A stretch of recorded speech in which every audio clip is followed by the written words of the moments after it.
Shedeur, what do you think is the most important attribute as you work into the NFL? What's the most important attribute at playing the quarterback position at the highest level? Decision making. That's the biggest and best thing you can do as a quarterback. That's what my skill set is, decision making.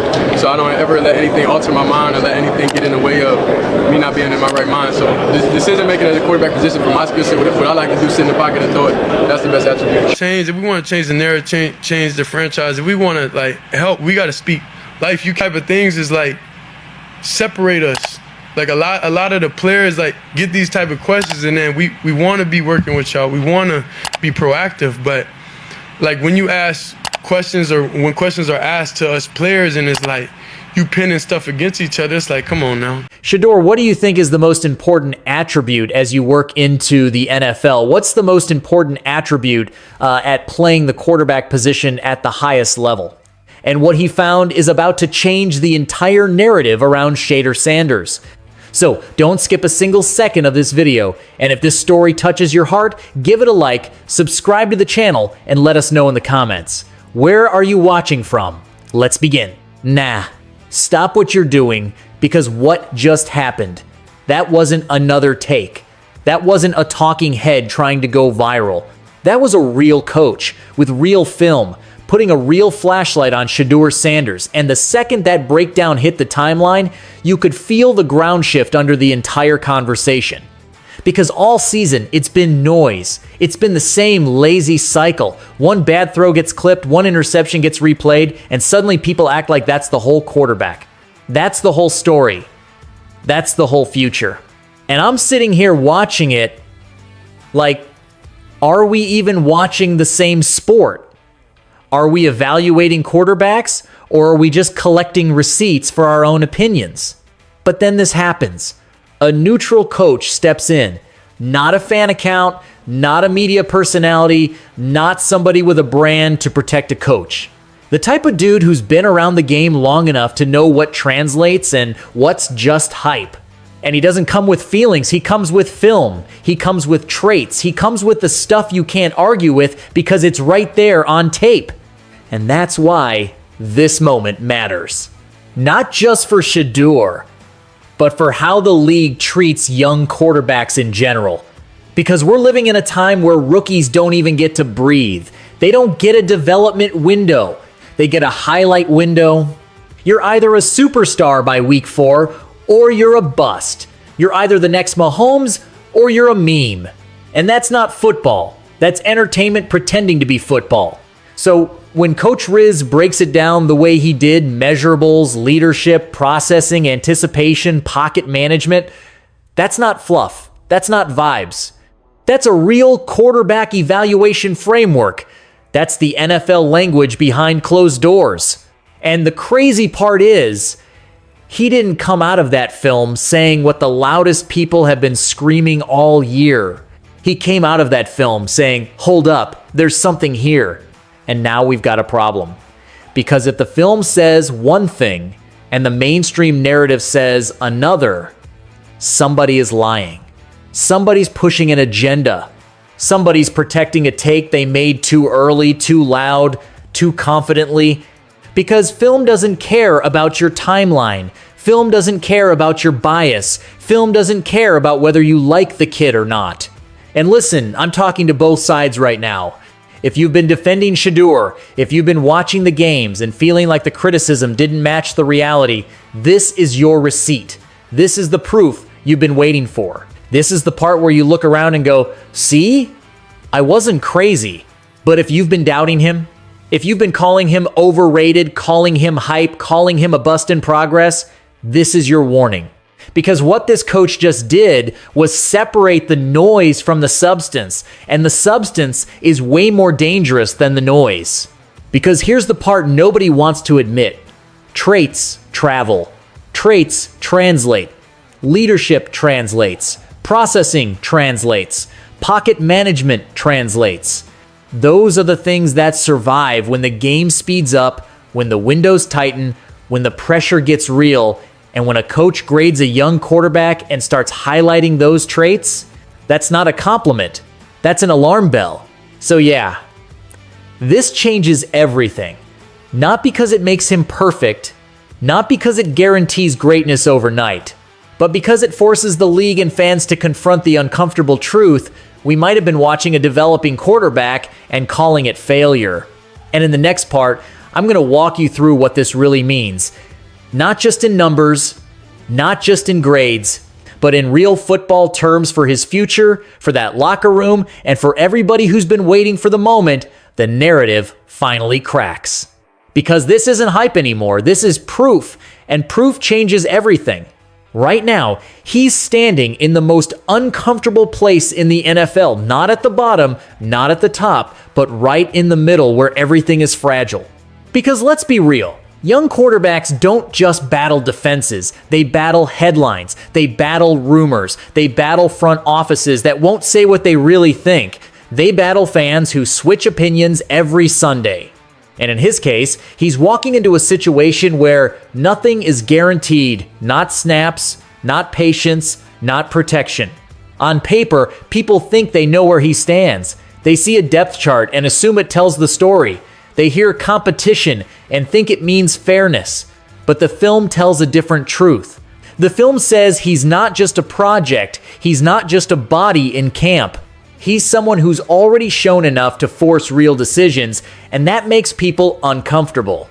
That phrase, earned the right to compete, sounds small to fans. It sounds like a courtesy. But in NFL language, that's heavy. That means you've done enough on tape to demand a real look. Not a fake preseason look, a real one. Real reps. Real chances, real consequences. And here's where the tension lives. He has potential, but he still needs permission. That's the part nobody talks about. Talent doesn't mean opportunity. Ability doesn't mean trust. We've seen quarterbacks who could play never get to. And we've seen quarterbacks who shouldn't have played get chance after chance because the narrative protected them. So when people ask, where does he really stand?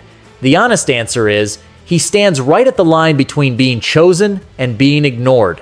Media wants simple stories. They want hero or bust, savior or failure, star or meme. They don't like developing. They don't like in progress. They don't like wait and see, because that doesn't trend, that doesn't scream, that doesn't go viral. But real football is messy. Real growth is messy. And being in the middle, not terrible, not elite, is the hardest place to survive emotionally. Because when you're great, people protect you. When you're bad, people move on from you. But when you're developing, everybody talks about you like you're temporary. You can feel it in the coverage. You can hear it in the language. Let's see what he does. We'll evaluate. He has potential. Those aren't compliments. Those are delays. Those are people saying, we're not ready to commit. And as a fan, that's the scariest part. Not the interceptions, not the bad games, the waiting, the silence, the feeling that you're good enough to matter, but not protected enough to grow. Because the locker room knows. Teammates always know who can play. They know who commands the huddle. They know who looks calm when everything breaks down. But locker room belief doesn't always equal front office belief. And that gap, that space between respect and trust, is where careers get lost. He's not fighting just for stats. He's fighting for belief. He's fighting for time. He's fighting for someone to say, yeah, we're building with you. And right now, he's dangerous to the old story. He's too good to be dismissed, but not successful enough to be protected. That's the most unstable place any quarterback can live. That's why this phase matters more than touchdowns. Because this is the moment where a player either gets chosen or slowly forgotten. He's not a finished product, but he's way too real to be ignored. Every young quarterback gets judged in public, but not every young quarterback gets protected in private. And that's where the noise gets ugly. Because the first thing people throw at him is the interceptions, the bad throws, the one play that goes wrong in the fourth quarter. They clip it, they loop it. They build a whole opinion off 3 seconds of film and ignore the other 59 minutes. That's how fast this league turns on you. One mistake, and suddenly you're not developing anymore, you're exposed. And as a fan, that's the part that makes you mad. Not because he's perfect, he's not, but because nobody is giving him the same grace they gave other guys when they were learning. Nobody is asking what led to the mistake. Nobody is asking what broke down before the ball ever left his hand. They just see the result and call it the truth. But football doesn't work like that. A quarterback doesn't throw alone. He doesn't read alone. He doesn't block for himself. And when protection breaks down, when coaching changes, when the system doesn't fit, the mistakes don't disappear, they multiply. You can see the pressure on him. You can see it in the pocket. You can see it in how fast he has to decide. You can see defenders in his lap before routes even develop. And people still say, why didn't he make the perfect throw? They want perfection, but they don't give protection. They want wins, but they don't give stability. That's the part nobody wants to say out loud. Bad protection speeds your clock up. Unstable coaching messes with your confidence. New systems slow your processing. And every week, he's walking into another stadium where the story is already written before the ball is even snapped. And then there's the off-field noise, the comparisons, the debates, the fake rivalries the media creates. They love putting young quarterbacks in cages together like it's a fight night. Who's better? Who's the future? Who's falling off? And while fans argue online, these guys are trying to grow in real time under a microscope.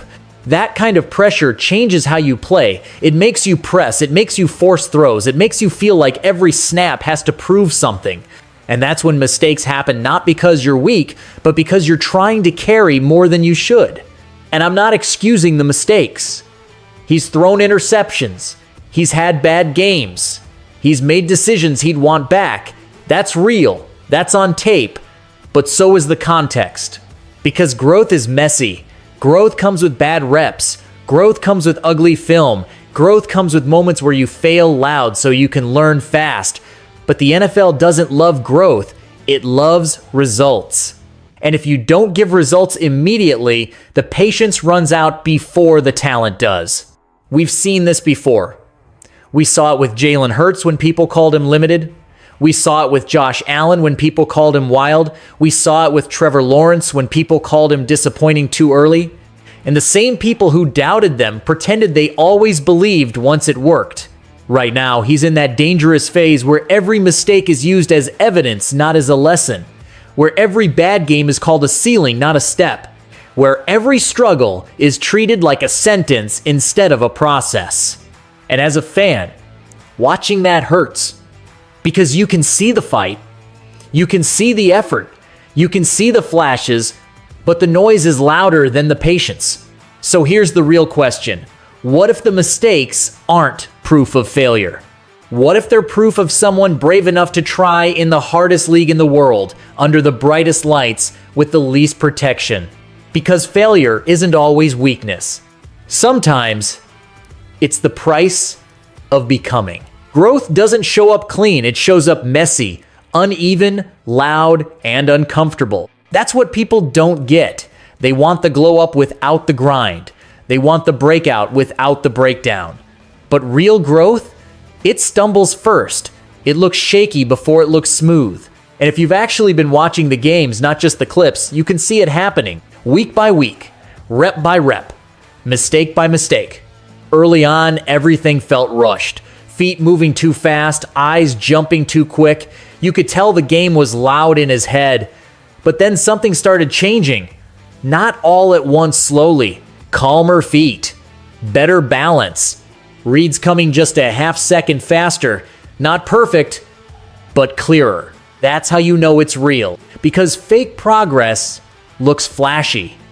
Real progress looks subtle. It's the way he climbs the pocket instead of drifting. The way he resets instead of panicking. The way he stands taller after a bad drive instead of shrinking. Fans who actually watch football can see it. You don't need stats to tell you when a quarterback is settling in. You can feel it in the rhythm of the offense. You can see it in how receivers run routes harder. You can hear it in the crowd when a drive feels different. And that's where leadership starts showing. Not in speeches, not in quotes, in belief. You can see it in how teammates look at him in the huddle. You can see it in how linemen tap him after a hit. You can see it in how receivers come back to him after a mistake instead of looking away. That's leadership. Not loud, not dramatic, just steady. When he's on the field, the energy changes. The offense feels alive, not perfect alive. And when the team believes, the fans believe. That's how it always works. Belief is contagious. It spreads from the huddle to the stands to the timeline. And that's why this part matters more than highlights. Because redemption isn't cinematic, it's quiet. It's boring to people who only love fireworks. Redemption is waking up, fixing one thing, then fixing another.